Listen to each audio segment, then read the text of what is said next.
And now for the administration of oath of office to Vice President-elect Sara Zimmerman Duterte. May we call on Supreme Court Associate Justice Ramon Paul Hernando. May we request on stage President Rodrigo Roa Duterte,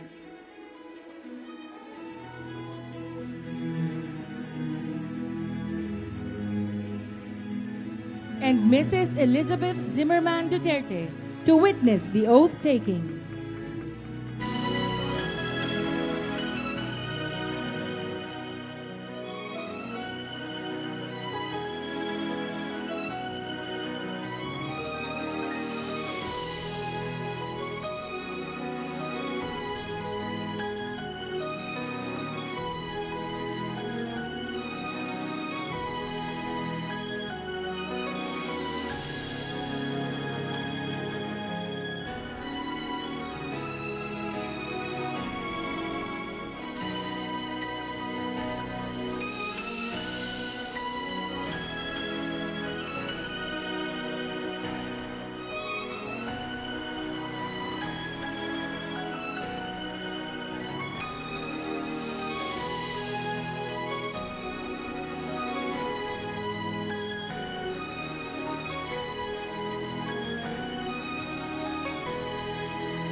At this point, we now call Vice President-elect Sara Zimmerman Duterte for the administration of oath of office.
Good afternoon, Madam Vice President-elect.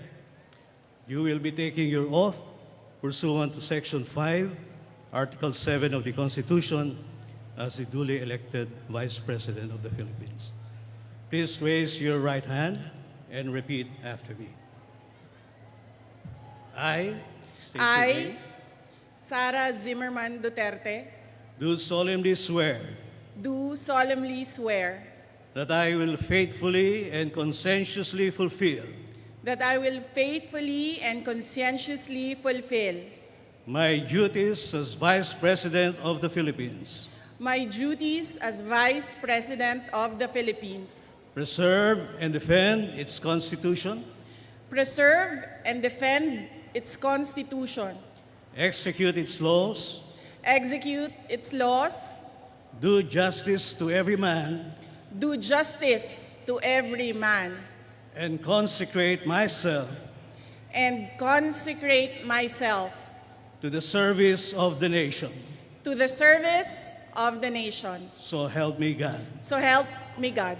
Congratulations and all the best, Madam Vice President. Thank you.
gentlemen, the 15th Vice President of the Republic of the Philippines, Vice President-elect Sara Zimmerman Duterte.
Assalamualaikum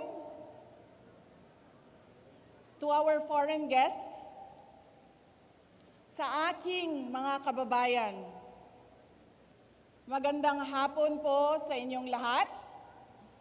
Maayong hapon sa inyong tanan. One of the most important lessons I have learned as I navigate life, and the same thing that I believe we should ponder upon as one country, united in our determination to overcome our difficulties and achieve our aspirations, is that we should commit to heart the priorities of God, country, and family.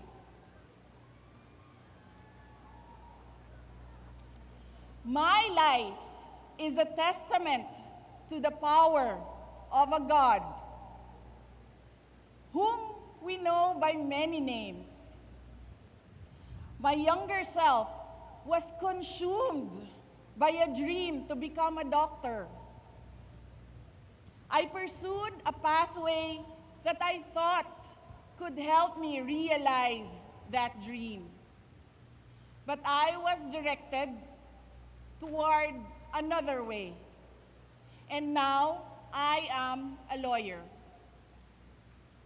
When I committed myself to governance and public service, I was also determined to finish 3 consecutive terms as mayor.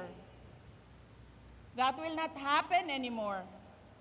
I am now the Vice President-elect.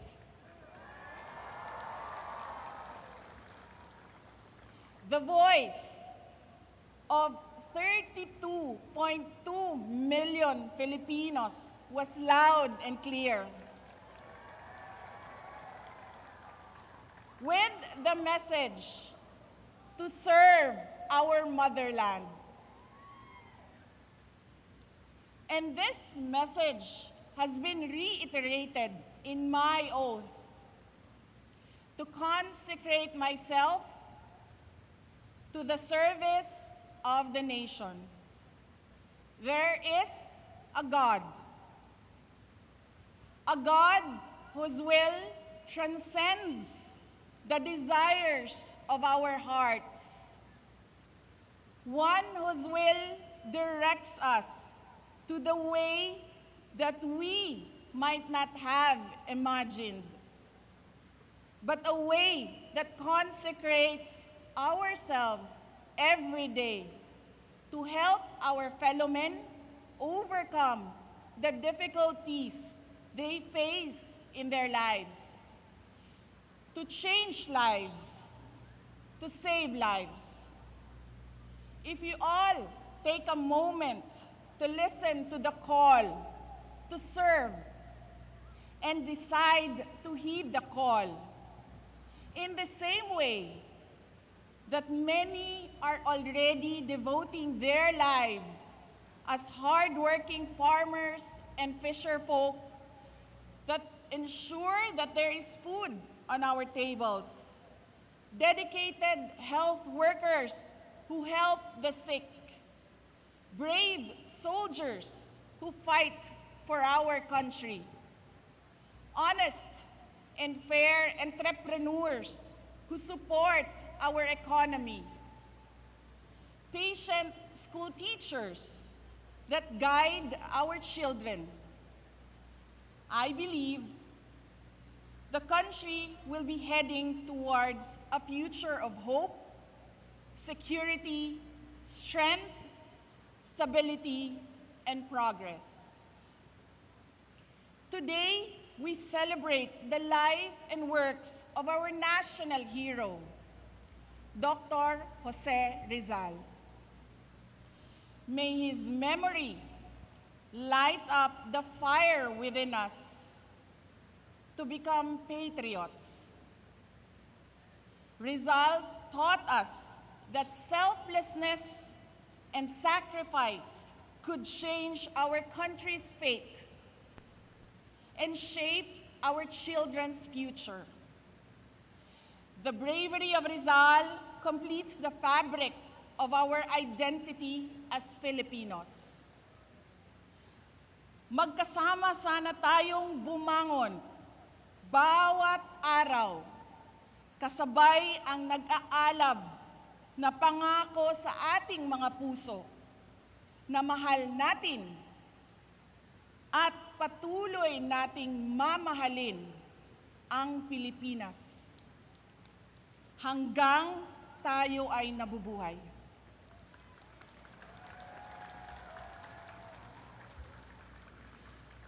Let us show our love for our country by taking care of our families and communities despite the unending challenges that come their way.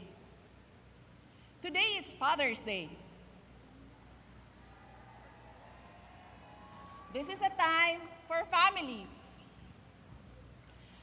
But you are here with me. Daghang salamat sa inyong pagtambong ug pagkuyog kanako niining adlaw. Happy Father's Day to all the fathers who make sure that another person is given the best of everything. Today, our children are facing a very complex future, one that is rife with conflicts and uncertainties. Some of these challenges include the winding cycle of poverty, the trauma of broken families, the lifelong baggage because of irresponsible and bad parenting, the abandonment issues due to an absentee parent, the anguish of gender confusion and discrimination, the destruction brought about by drugs, the lure of easy money in criminality, cases of HIV and other sexually transmitted diseases, the failure to identify and speak up against different kinds of abuses, the life-altering effects of teenage pregnancy, the detrimental effects of illiteracy, the emotional injury of bullying, unstable mental wellness, recruitment to support terrorism, misinformation in the internet. The list could be endless. A strong, loving, happy family sets down all the basic foundations essential in the development and growth of a child. At home, parents have the duty to teach children the values of integrity, discipline, respect, and compassion for others. And we should never forget that it is the duty of each Filipino family to emphasize that education begins at home. Atong isilsil sa ilang alimpatakan nga ang maayong pamatasan, edukasyon, ug pagpaningkamot maoy magdala kanila palayo sa kinabuhi nga puno og kalisod, padulong sa maayong kinabuhi nga ilang ginahandom. We should not, as we could not afford to squander the future of our children. The days ahead may be full of challenges that call for us to be more united as a nation. But let me reiterate this. We can never go wrong if we are a people dedicated to honoring the will of God, to serving our country and our fellow men, and protecting the integrity of our families and the future of our children. Ako po si Inday Sara, a proud Davaoeña, very proud, a proud Mindanaon. Hindi ako ang pinakamagaling o pinakamatalinong tao sa Pilipinas at sa mundo. Ngunit walang makakatalo sa tibay ng puso ko bilang isang Pilipino. Mabuhay ang Pilipinas! Dagang salamat.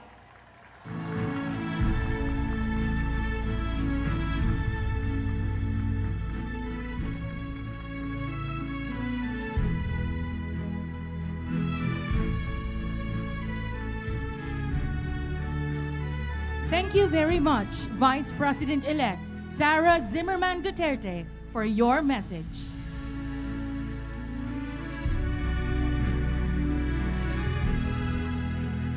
We will now have the photo opportunity with Vice President-elect Sara Zimmerman Duterte.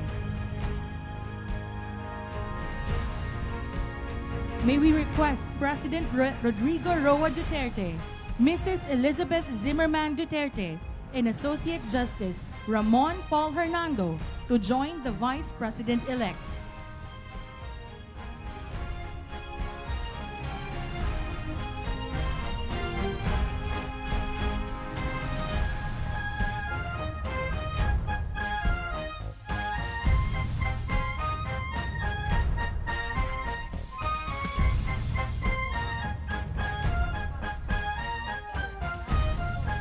For the second batch, may we call former President Gloria Macapagal Arroyo to join on stage.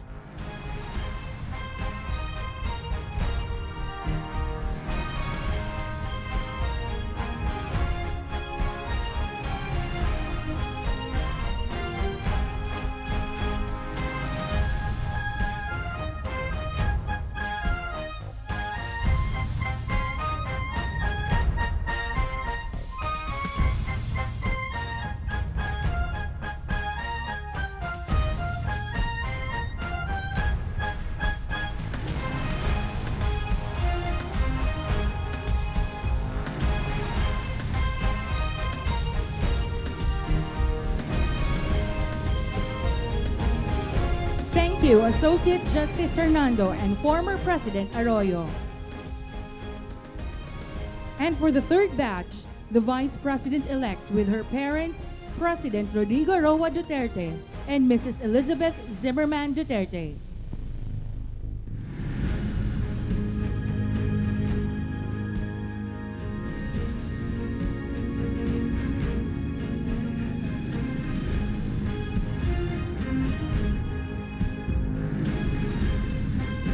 For the fourth batch, may we call on stage the Duterte, Zimmerman, and Carpio family members to join the Vice President-elect and her parents.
Thank you, Mr. President, Mrs. Zimmerman Duterte and family. At this point, the Vice President-elect will be joined by her spouse, Attorney Manases Carpio, and their children, Micaela Maria, Mateo Lucas, and Marco Digong.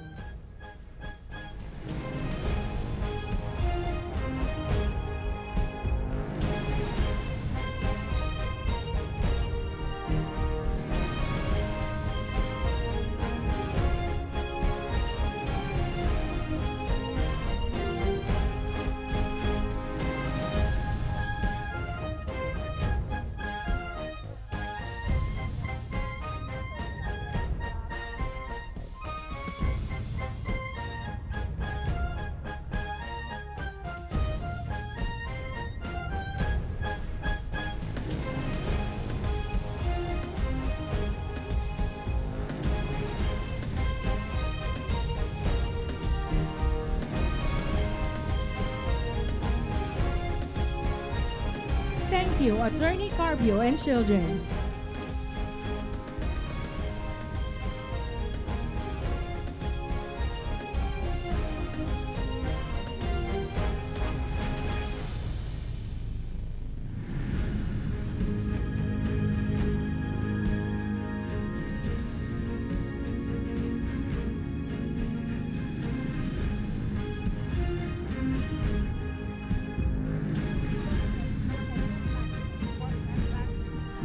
And for our last batch, the Vice President-elect will be joined by President-elect Ferdinand R. Marcos Jr., his spouse, Attorney Liza Araneta Marcos, Ilocos Norte District 1 Representative-elect Sandro Marcos, and Senator Amy Marcos.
Thank you, President-elect Bongbong Marcos and family. Ladies and gentlemen, that ends the inaugural ceremony.